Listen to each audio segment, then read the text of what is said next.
A ver, vamos a ver aquí nuestro otro material. En primer lugar, para ir viéndolo todo detenidamente. Y con esto arrancamos, ¿correcto? A ver, muy bien. Primer tema de clase se llama descolonización. ¿Ya?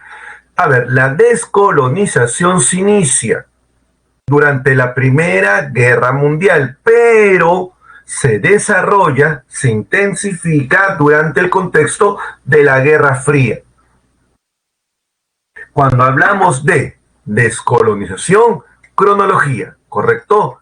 Esto va entre 1946 a 1975. Estos son los márgenes de la descolonización.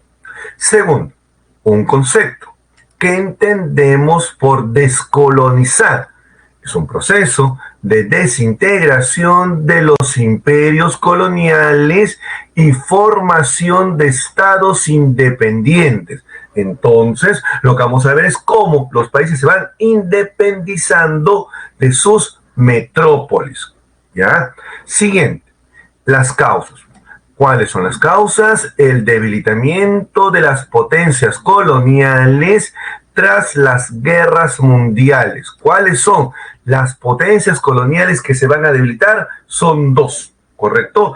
Que es Inglaterra y Francia, que entre las dos tenían el 60% de las colonias. Además, hay un surgimiento de movimientos nacionalistas, especialmente surgen por parte de las élites, como el caso de la India, con Gandhi, quienes se aventuran a formar partidos políticos. Finalmente, la intervención de Estados Unidos y la Unión Soviética para extender su área de influencia.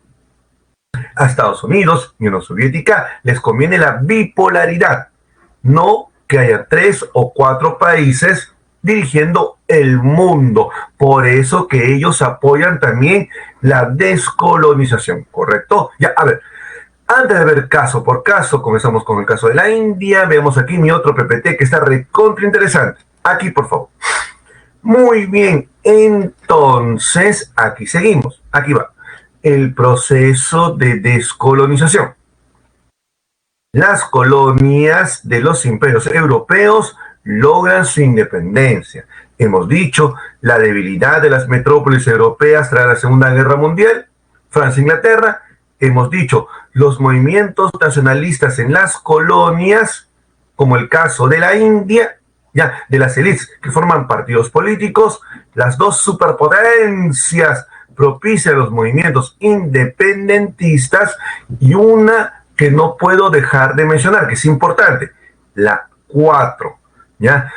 La ONU defiende el derecho a la autodeterminación de los pueblos, es decir, ellos apoyan ya una política anticolonial que se basa en la autodeterminación de los pueblos, ¿correcto? Ya, sobre esa base entonces comencemos a ver el proceso. A ver, cronología. Ya, si bien se inicia en la Primera Guerra Mundial, se intensifica y se desarrolla entre los años 50 y 60 y llega hasta la primera mitad de los años 70, cuando pues una cronología tentativa para entender lo que es la descolonización. Ahora, los medios.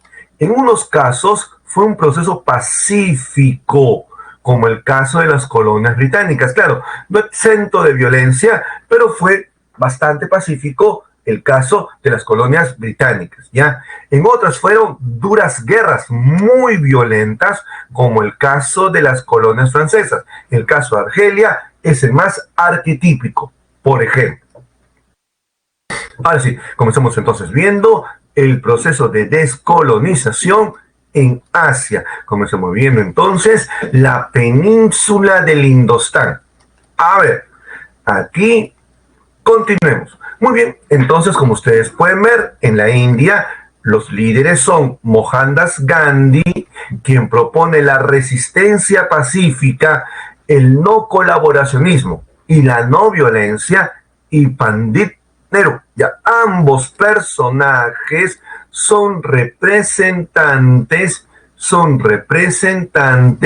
del partido del Congreso Nacional Indio, ¿correcto? Pues ambos son representantes del partido del Congreso Nacional Indio, ¿correcto? Muy bien. Ahora hay que distinguir. Gandhi está más vinculado a la independencia.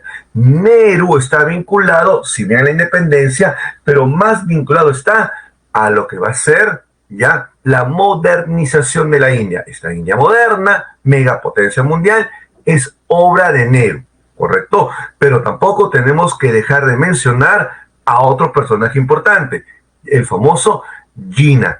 Jinnah es representante de la Liga Musulmana. Entonces, la India logra ser el primer país descolonizado en el contexto de la Guerra Fría. Pero cuando Inglaterra permite la descolonización de la India, la condicionó ya a mantener relaciones comerciales. Eso se puede manejar, pero aquí viene el punto más complicado: a cederle un espacio soberano al nuevo país de Pakistán, musulmanes de la India. Entonces, en la India están los hindú, que forman la India, y están los musulmanes, que se encuentran en Pakistán, que está partido en dos: Pakistán occidental y Pakistán oriental. La India está muy molesto con Pakistán, no solo porque se ha independizado, sino porque un musulmán mató a Gandhi. Es por eso entonces que en Pakistán oriental estalla una sangrienta guerra civil, ¿correcto? Entonces, en la guerra civil pierde Pakistán con justamente Bangladesh, ¿ya? Hoy día Bangladesh se llama Sri Lanka, ¿correcto? Y Bangladesh es, vamos a ver acá, que no tengo más espacio, lo voy a poner en mi otro PPT, ¿ya? Ok, para entender mejor lo que fue el caso de la India, ¿correcto? A ver, miren, colonia británica, proceso pacífico, la no violencia, el no colaboracionismo, ya hubo una gran heterogeneidad cultural y religiosa que impidieron mantener la unidad. Hay un fuerte sector que es hindú, la India, y un sector también importante, ya que será musulmana, que sería Pakistán. Aquí está, otra vez, miren, Pakistán occidental, Pakistán oriental. Aquí tengo más espacio para escribir. Correcto, muy bien, aquí lo pongo entonces, ya que es muy importante. Entonces, está ahí una guerra civil, ya, derrota de Pakistán, ya, por Bangladesh. Listo, hoy día se llama Sri Lanka, ¿ya? Y ellos son budistas. ¿Se dan cuenta ustedes entonces la gran diversidad que hay en la India? Muy bien. A ver, para ir profundizando un poco más, aquí está entonces la península del Indostán, aquí están sus líderes, Mohandas Gandhi, Nehru y el famoso Ali Jinnah, ¿ya? Él representa a la Liga Musulmana finalmente, ¿correcto? Muy bien, ahora sí, pasemos a ver rápidamente el caso de Indochina. A ver, vamos a ver otro PPT, que está sumamente interesante, por favor, aquí. Muy bien, entonces rápidamente pasemos a ver aquí lo siguiente, ¿ya? Indochina, la famosa península del Indostán, de Indochina, que es esta, ¿correcto? Su líder fue Ho Chi Minh, que es este personaje, ¿correcto? Líder del Viet Minh, que es el Viet Minh, una guerrilla comunista, ¿ya? Que busca la independencia de Indochina, ¿ya? Indochina ya había derrotado a los japoneses que le invadieron en la Segunda Guerra Mundial, pero Indochina era colonia francesa, así que la famosa batalla del Dien Bien Phu, donde Francia fue derrotada reconociendo la independencia de Indochina. Van a la mesa de negociaciones, las famosas conferencias de Ginebra en Suiza, donde Indochina, porque aquí ya se mete Norteamérica, viendo la debilidad francesa, ya logra, tomando en cuenta que el Viet Minh era comunista, logra la fragmentación de la península en 3 países, Laos, Camboya y Vietnam. Y para asegurarse que Vietnam, donde residía Ho Chi Minh, va a ser partida en 2. La del norte, que es comunista, con apoyo chino y Unión Soviética, y el sur, que es capitalista, con apoyo de los Estados Unidos. Esto será la base para la emergencia de la guerra de Vietnam, ¿correcto? Que hablaremos más adelante. Muy bien, entonces, como ustedes pueden ver aquí está, colonia francesa, independencia tras una larga guerra, ya en 3 estados, Vietnam, Camboya y Laos. Mencionamos el Dien Bien Phu. El Dien Bien Phu se encuentra justamente en la parte norte, donde serán derrotados los franceses. Y Vietnam fue dividida en Vietnam del Norte y Vietnam del Sur. Aquí está su figura más representativa, el famoso Ho Chi Minh. A ver, aquí seguimos con Asia. Vamos a ver el caso de Indonesia, que es importante. En un ratito más hablaremos del movimiento de los no alineados. Entonces, Indonesia, colonia holandesa, se independizó tras una sangrienta guerra. Su líder fue el famoso Sukarno, que luego se convertirá en un líder no alineado. ¿Correcto? Ahí está la importancia de Indonesia. Muy bien, ahora sí, ¿ya? Ahora hablaremos de la descolonización en África. Comenzaremos con el África del Norte, básicamente, ¿correcto? Aquí destaca el caso de Argelia con su líder Ahmed Ben Bella. Ellos se independizan, dice aquí. Los colonos franceses combatieron a las fuerzas independentistas del Frente de Liberación Nacional. Claro que sí, fue una sangrienta guerra, ya, contra el famoso FLN.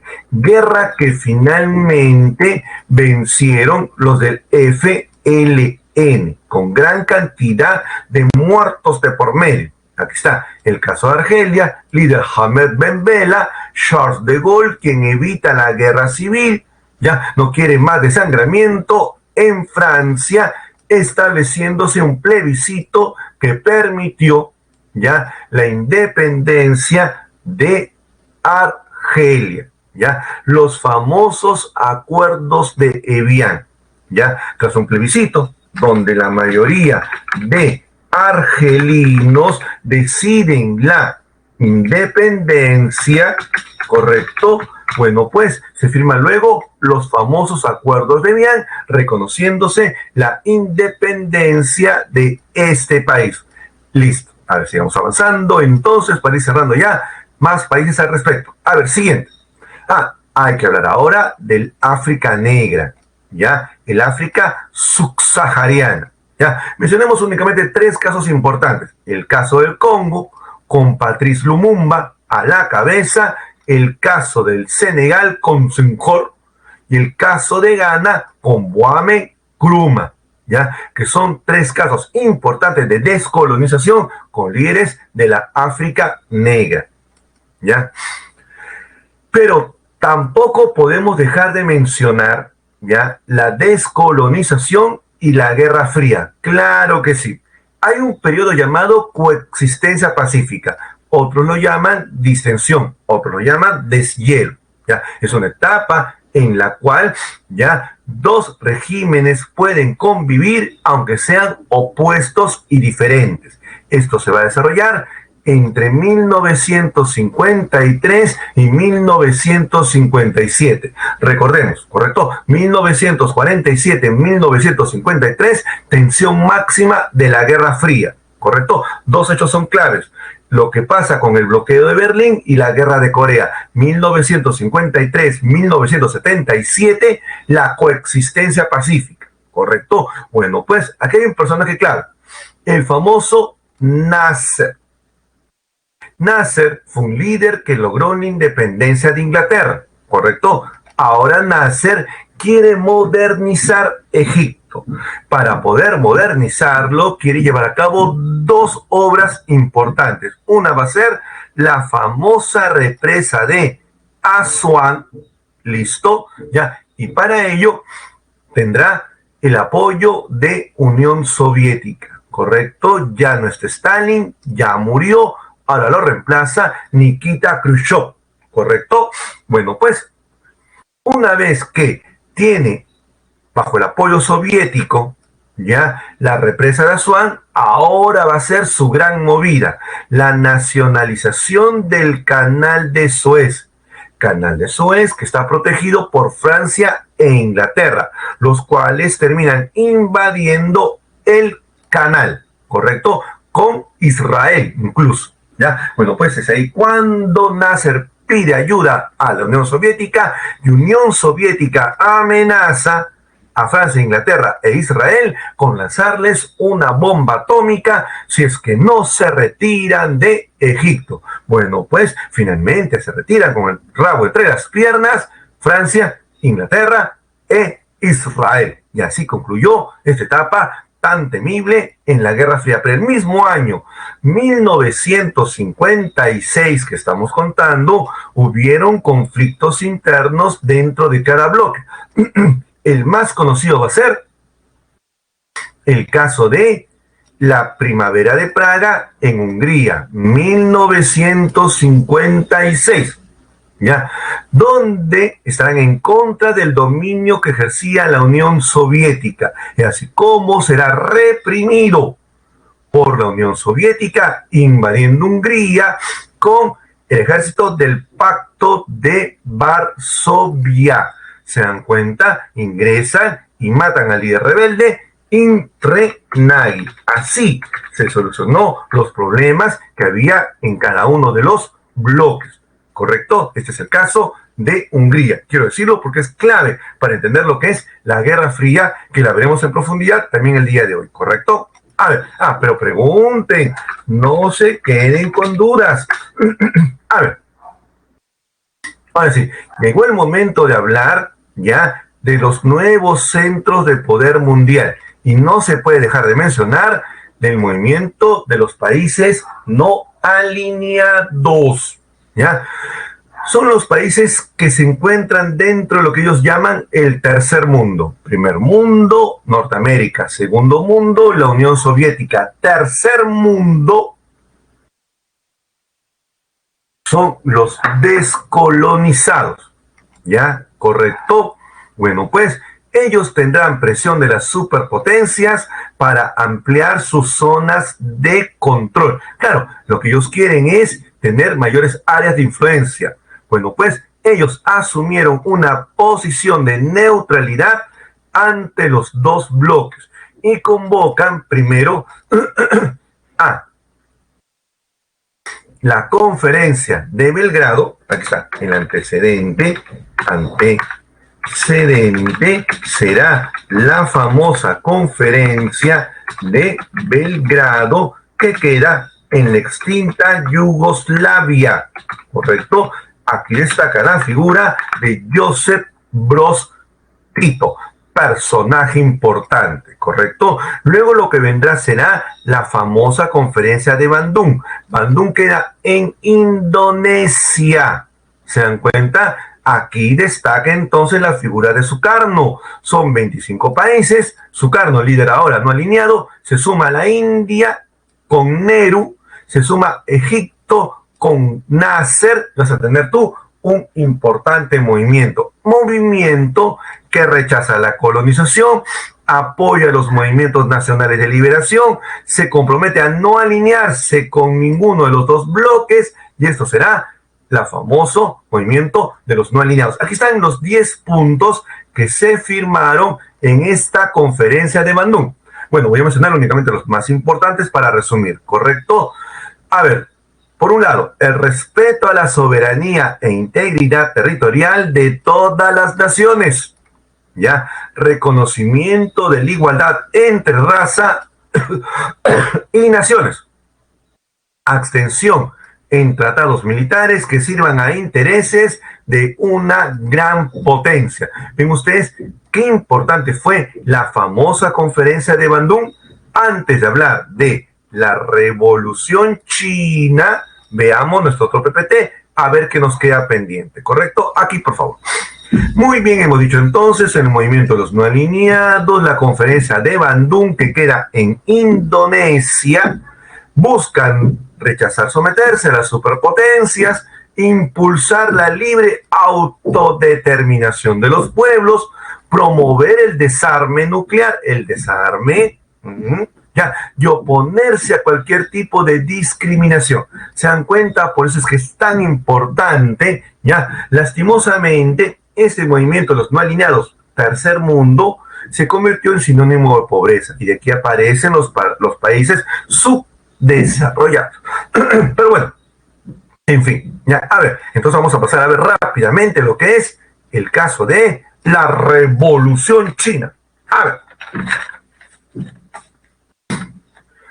Primero, las causas, Por un lado está el dominio del imperialismo principalmente británico durante la guerra, bueno, en realidad son las guerras del opio. Lo que ocurre es que el opio es una droga, que se produce en la India, pero se exporta principalmente a China, donde habrá un alto grado de consumo y dependencia, ¿correcto? Bueno, pues el emperador de la dinastía Qing decide no importar más opio, y es ahí cuando se forma una gran coalición de Occidente, también se suma Japón, se suma Rusia, etcétera, e invaden China.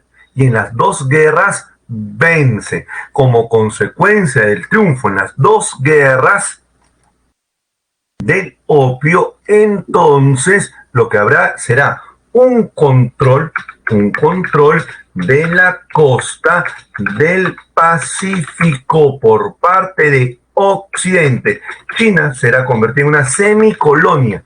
Esa es China, ¿correcto? Bueno, pues entonces Occidente controla toda la franja del Pacífico chino. También es sumarle la decadencia del gobierno imperial, el desarrollo de una importante burguesía nacionalista que es la que va a iniciar esta revolución. Veamos en detalle, antes de ver ya las fases de la revolución china, de qué estoy hablando, ¿correcto? A ver aquí.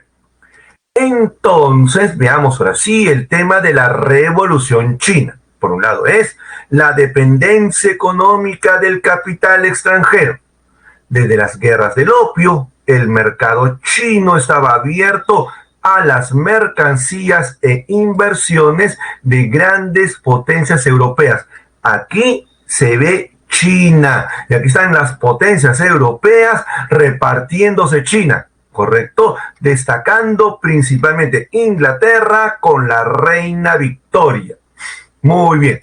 A ver, pero también hay que mencionar el gobierno despótico débil de la dinastía Qing Manchú. ¿Por qué digo Qing? Porque la familia se llama Qing, una rama familiar son los Manchú, quienes no pudieron evitar que las potencias extranjeras se apoderaran del territorio chino.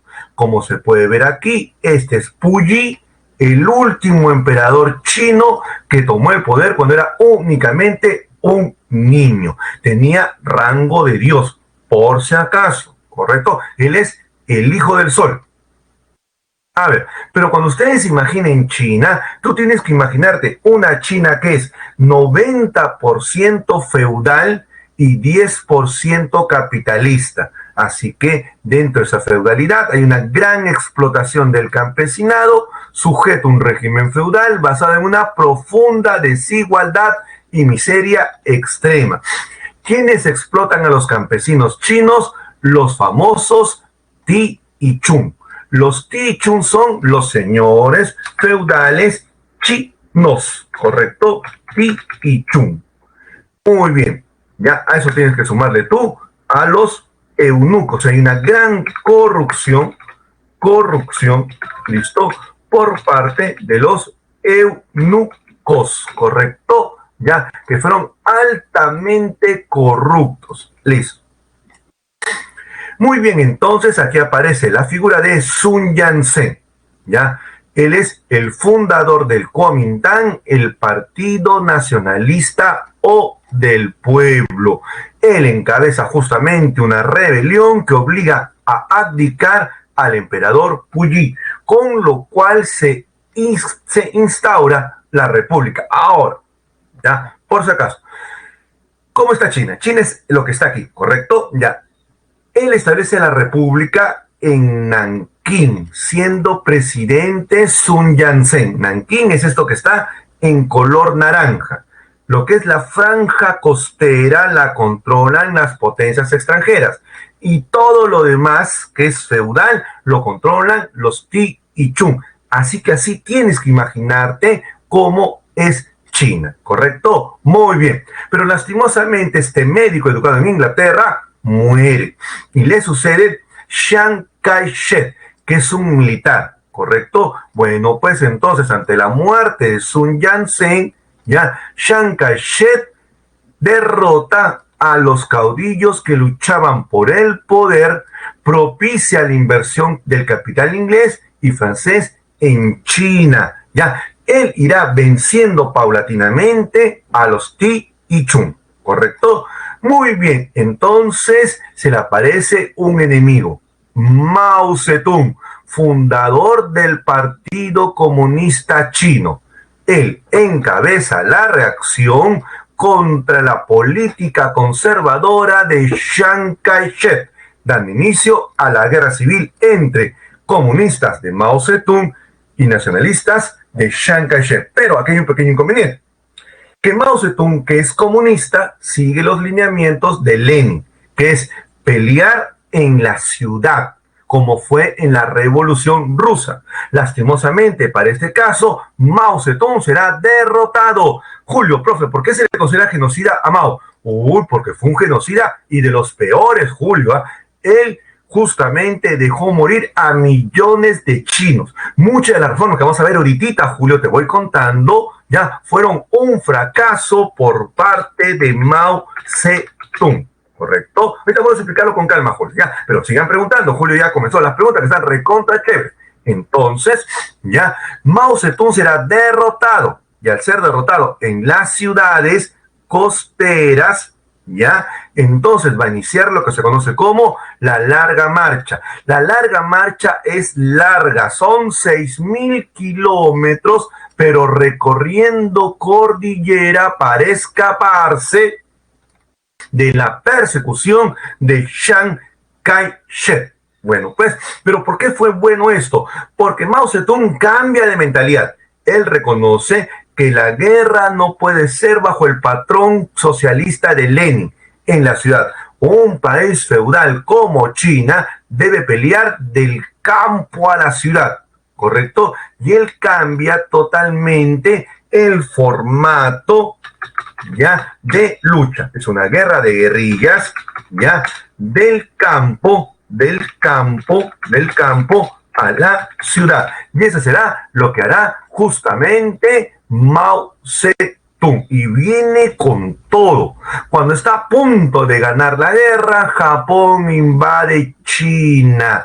Todo lo que está en rosado es la invasión japonesa de China, ¿correcto? Bueno, pues aquí establece el estado títere, no sé cómo llamarlo de otra manera, de Manchuria o Manchukuo. ¿Ya? Este estado de Manchuria, ya, o Manchukuo, listo, será presidido por Puyi, que ya creció, ya no es un niño, ¿correcto? En ese sentido, entonces, habrá un armisticio entre nacionalistas y comunistas. Mao Zedong le extiende una rama de olivo a Chiang Kai-shek para enfrentar a los japoneses. Muy bien. A ver, antes de seguir avanzando, vamos a hacer aquí mi propio PPT para no correr y verlo todo con calma. A ver aquí. Muy bien, entonces hemos dicho, la fase nacionalista, líder Sun Yat-sen, establece la república, funda el Partido Nacionalista del Pueblo, también llamado Kuomintang. Muere lastimosamente tras derrocar a Puyi, sube al poder Chiang Kai-shek, quien unifica China o gran parte de China, estableciendo la capital en la propia Nankín. Aunque él no controla toda China, paulatinamente lo irá haciendo, paulatinamente, ¿correcto? Bueno, pues sale un enemigo, Mao Zedong, el cual es derrotado en las ciudades, se inicia la larga marcha, el gobierno de Chiang Kai-shek persigue a los comunistas, quienes huyeron al norte. Como hemos visto la ruta, se van para el norte y ahí van a difundir sus planteamientos de táctica de guerra de guerrillas, ya bajo la iniciativa del campo a la ciudad. También comentamos cómo en 1937 se establece la alianza entre nacionalistas y comunistas frente a la invasión japonesa, ¿correcto?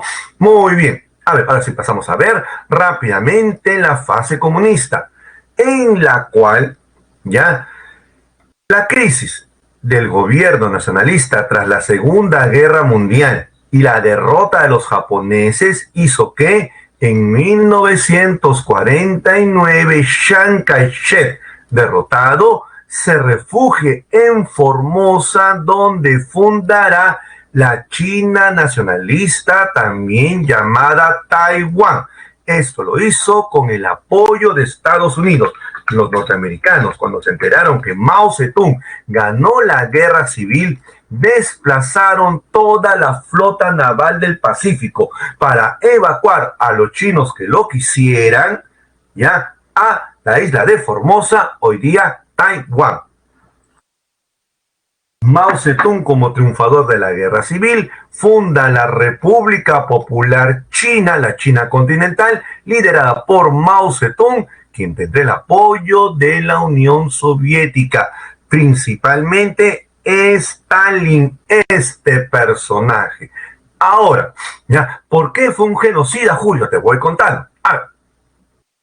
Mao Zedong, bajo la influencia soviética, va a iniciar lo que se conoce como el primer plan quinquenal, que es un modelo soviético. Es una industrialización que, siguiendo el modelo soviético, ya fue favorable a las zonas urbanas y comerciales. Pero el problema estuvo en que este plan fue un rotundo fracaso. Sí, fracasó estrepitosamente este primer plan quinquenal. A pesar de ello, ya que generó una aguda crisis, Mao Zedong lanzó su segundo plan quinquenal, también llamado el Gran Salto Adelante, ¿correcto? Que se basaba en comunas populares que buscaron sin éxito el incremento de la producción agrícola y del acero.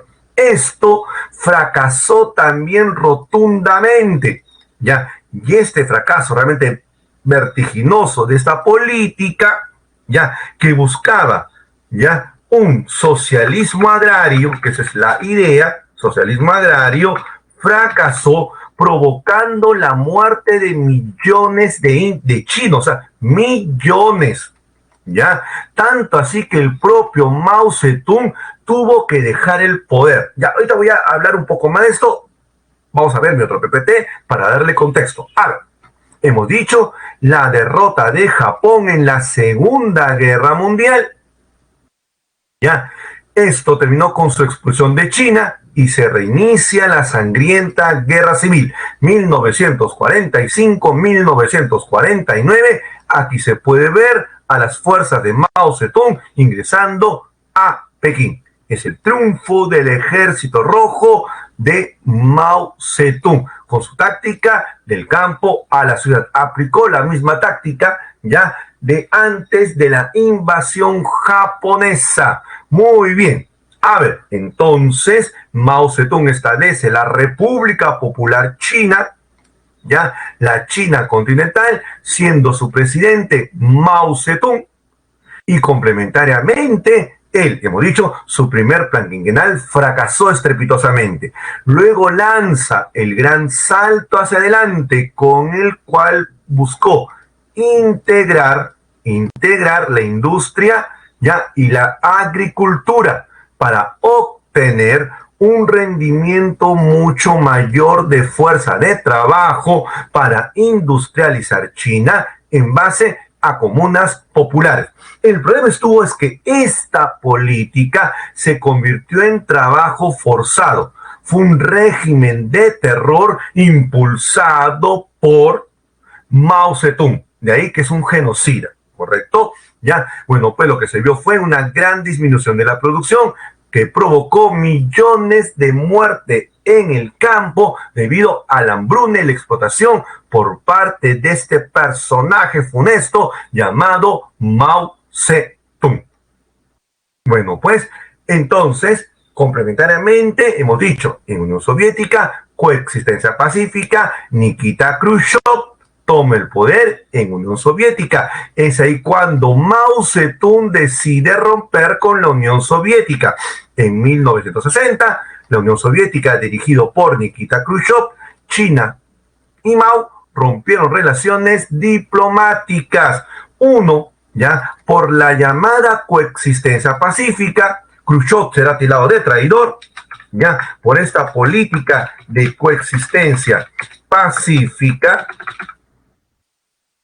Y por otro lado, por haber impulsado la desestalinización, ya, en la Unión Soviética. Incluso Khrushchev va a catalogar de genocida a Stalin, por si acaso. Entonces tenemos un Mao que se repliega, sale del poder, ya, y luego retorna después de algunos años impulsando la llamada revolución cultural. ¿Correcto? Bueno, pues él busca depurar el aparato burocrático dentro del Partido Comunista, restablecer la supremacía de Mao, se apoya en los jóvenes de la Guardia Roja, redacta el famoso libro rojo. Por si acaso, el libro rojo de Mao es el libro que ha sido mayor editado en todo el mundo.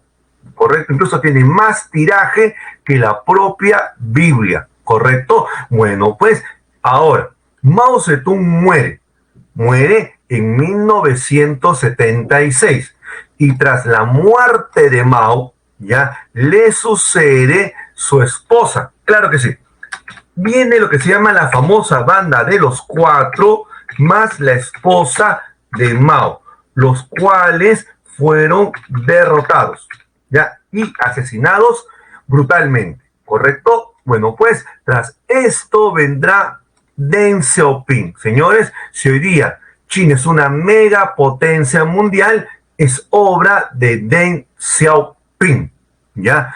El cual mantuvo el modelo socialista, ¿ya? Pero con una política económica pragmática. Era una economía de mercado basado en el sistema capitalista. Y hoy día China es una megapotencia mundial. Antes de hablar de la revolución cubana, veamos aquí mi otro PPT, ¿correcto? A ver aquí, rápidamente para ir cerrando ya lo que he dicho. Ahora, entonces hablamos de la revolución cultural de Mao Zedong, ya que por el cual él retorna al poder. Fue una campaña para consolidar la ideología comunista, ya, ante el temor de la restauración del capitalismo que podía venir ante la caída de Mao Zedong. Señores, fue en buen castellano una forma de construir bajo el libro rojo un comunismo autóctono, ya, con apoyo de los jóvenes, ¿correcto? Bueno, pues él muere en el 76 y luego vendrá ya la modernización china. A ver, entonces comencemos viendo la revolución cubana. A ver, primero rapidito vamos a ver algunos antecedentes, si no, no se va a entender lo que estoy indicando. A ver, aquí entonces, por favor, a ver, antecedentes. Cuba se independiza, listo, ya, de España en 1898, ya. Cuba era una colonia española, ¿correcto? Aquí destaca la figura de Martí. Ya, destaca la figura de Martí contando con el apoyo de los Estados Unidos de América, ¿correcto?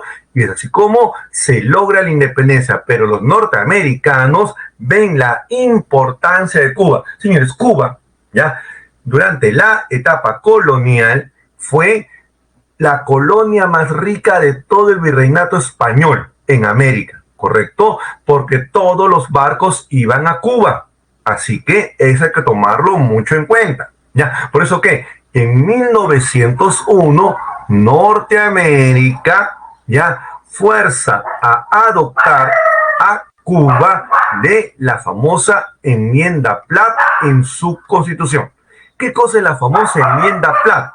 A ver, la enmienda Platt, señores, ya establece que el gobierno de Estados Unidos tiene derecho de supervisar la economía cubana, ya, así como vetar por los acuerdos internacionales y supervisar e intervenir la política interior. ¿Se dan cuenta ustedes que le están permitiendo a Norteamérica hacer y deshacer en Cuba? Sí, es decir, en buen castellano, se autoriza el intervencionismo norteamericano. Eso es, se autoriza el intervencionismo norteamericano, ¿correcto? Lo cual finalmente va a potenciar un fuerte nacionalismo en Cuba con un asentado antinorteamericanismo.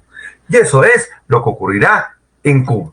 Ahora, veamos cuáles son las causas de la Revolución Cubana. A ver, por un lado tenemos entonces ya el régimen autoritario y la dictadura del militar Fulgencio Batista, ya uno de los gobiernos más corruptos de Latinoamérica. Habrá una fuerte conflictividad socioeconómica debido a la alta desigualdad en Cuba, ¿correcto? Finalmente, la dependencia económica del exterior y sobre todo de Estados Unidos. Norteamérica controla el 90% de la economía cubana. Así que era muy importante la dependencia que se tenía para con este país. Antes de hablar del proceso de la Revolución Cubana, a ver, retornemos aquí con mi otro PPT, ¿correcto? Aquí, por favor. Muy bien, a ver, entonces hemos dicho causas, dictadura y corrupción del régimen de Fulgencio Batista, ¿correcto? Este personaje fue altamente corrupto, ¿ya? Complementariamente, una fuerte dominación imperialista de Estados Unidos, ¿ya? Los norteamericanos tendrán el control de la economía cubana.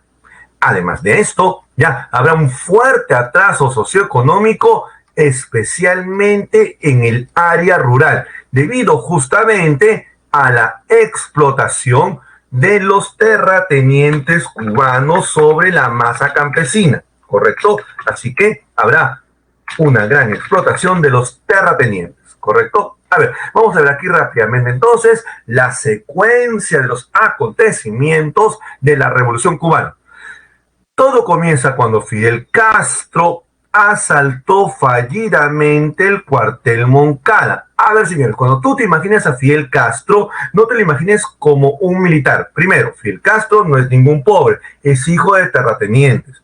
Estuvo casado con la hija del hombre fuerte del gobierno de Batista. Abogado, habla como 3 idiomas y él, un civil, lideró un movimiento contra el gobierno corrupto de Batista, pero será derrotado. Y así como Fidel purgó prisión 2 años, luego se refugia en México. Bueno, la verdad, señores, ya su padre, que tenía grandes influencias, logra convencer a Batista para sacarlo de prisión, ¿correcto? Pero con la condición de ser exiliado. y él pide ir a México. Y en México conoce al Che Guevara. Aquí está, Ernesto Che Guevara, médico argentino, ya, y él lo convence, porque Fidel Castro no es comunista, por si acaso, lo convence de retornar a Cuba en el famoso yate Granma. Así que finalmente Fidel retornó a Sierra Maestra en el yate Granma, logra tomar, y era clave Sierra Maestra porque era la región más pobre de Cuba. Ya, este fue el foco de la revolución. Aquí justamente surge ya lo que él denomina el ejército revolucionario. Aquí él organiza, listo, el famoso ejército revolucionario, ya, revolucionario, pero también va a tener el apoyo en las ciudades de el FONU. ¿Qué es el FONU? Es el Frente Obrero Nacional Unido de las ciudades. Entonces, el FONU, Frente Obrero Nacional Unido, respaldará la revolución con importantes huelgas. Por eso que Fidel Castro se lanza en su última arremetida conocida como el asalto final a las villas de Oriente. Ok, entonces, ¿por qué es importante el asalto a las villas de Oriente? Porque las villas de Oriente será la zona rica de Cuba. Mientras él no tome ya las villas de Oriente, La Habana nunca se va a rendir. Finalmente, con el apoyo de sus lugartenientes, Camilo Cienfuegos, que es este personaje, Ernesto Che Guevara y su hermano Raúl Castro, finalmente toman La Habana, provocando la caída de Batista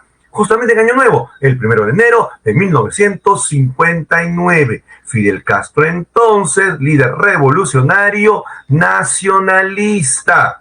Ya, luego hablaremos de la Bahía de Cochinos en unos minutos nada más, ¿correcto? A ver, entonces hablamos con el triunfo de Fidel Castro con la fase nacionalista. Vamos a ver aquí rapidito nuestro mapeo para que no nos quede ningún punto en la tinta. A ver, hemos dicho número 1, Castro lidera el asalto al cuartel Moncada, donde será derrotado.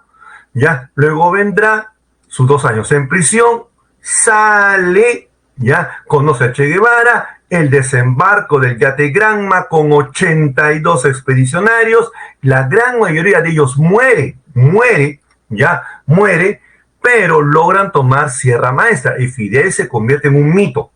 Luego vendrá la guerra de guerrillas con el ejército revolucionario, ya, y finalmente el triunfo de la revolución tomando La Habana. Correcto, muy bien. A ver, ahora sí, vamos a ver qué es lo que viene luego. A ver, lo que viene luego en la fase nacionalista es que Norteamérica va a romper relaciones diplomáticas, incluso decreta un bloqueo comercial contra Cuba. Es debido a la ayuda soviética que está recibiendo Fidel Castro paulatinamente. Además, ya, la CIA y los exiliados cubanos anticastristas intentan derrocar a Fidel Castro, ¿correcto? Desembarcan en Bahía de los Cochinos y Playa Girón. A ver, les cuento. En este momento ya gobierna John Fitzgerald Kennedy, quien les ofrece a los exiliados cubanos anticastristas entrenarlos y apoyarlos con fuerza aérea en su desembarco contra Cuba, el cual no ocurrió. Acabó en un estrepitoso fracaso, siendo derrotado por las fuerzas de Fidel Castro. En ese contexto, entonces, ya la Unión Soviética detecta misiles nucleares en Turquía, apuntando hacia Moscú. Además, ya un avión norteamericano ya va a ser derribado en la Unión Soviética, el famoso U-2. Es ahí cuando Khrushchev, que es este personaje, le propone a Fidel Castro, quien acepta la construcción de rampas para misiles nucleares en Cuba, apuntando a los Estados Unidos, ¿correcto? Entonces, esto será detectado por los aviones norteamericanos, las bases para misiles en la isla. Norteamérica toma la decisión de imponer un bloqueo militar a la isla. Señores, decía Kennedy que si un barco cruza la línea que está en celeste, ya transportando armas, se iniciará la Tercera Guerra Mundial. Señores, el mundo dejó de respirar por 3 días. Por suerte, finalmente Khrushchev, viendo que Kennedy no está bromeando, ya decide retirar sus naves, ya, pero negociando. ¿Qué cosa negocia? Muy bien, número 1, que Norteamérica desmantele sus bases de misiles en Turquía, y Norteamérica lo hace. Segundo, que Norteamérica se comprometa a no invadir Cuba, y hasta la actualidad lo sigue haciendo. Julio, profe, ¿en qué momento Cuba recibió el apoyo de Unión Soviética? Bueno, desde un comienzo, ya, pero muy lentamente. Por eso Eisenhower, que en ese momento gobernaba Norteamérica, decide romper relaciones con Cuba. Luego vendrá el gobierno de Kennedy, que va a ser más radical, ¿correcto? Ya. Yo creo particularmente que Fidel Castro se hace comunista no por el apoyo soviético lento, sino porque Norteamérica, primero, rompe relaciones, le declara bloqueo comercial y luego intenta invadirlo, y es ahí cuando Fidel Castro se hace comunista. A ver, además, se crea el mítico teléfono rojo de línea directa entre Washington y Moscú. Se piensa que fue la KGB y la CIA los culpables de que esto pues creciese mucho. ¿Se dan cuenta? Ahora sí, finalmente. Entonces, Cuba queda bajo la órbita soviética. Ahí recién, ya, digamos que al inicio va a tener apoyo de Unión Soviética, pero ya, cuando se alinea con Unión Soviética, después de la crisis de los misiles cubanos, ¿correcto? No, miento. Después ya de Valle de Cochinos y Playa Girón. Ahí ya, Cuba se hace totalmente prosoviético, ya. Y el punto álgido va a ser, pues, la crisis de los misiles de Cuba, ¿correcto? Esto es parte de la coexistencia pacífica, son acontecimientos claves que se dan dentro del contexto de la coexistencia pacífica. Antes de hablar de Alemania, remato con mi otro PPT, ¿correcto? A ver, entonces, como ustedes pueden ver, hay 2 fases. La fase nacionalista, cuando Fidel no es comunista, no es rojo, ¿ya? Aquí él va a expropiar como nacionalista, que es las empresas norteamericanas que controlan el 90% de la economía cubana. Es cuando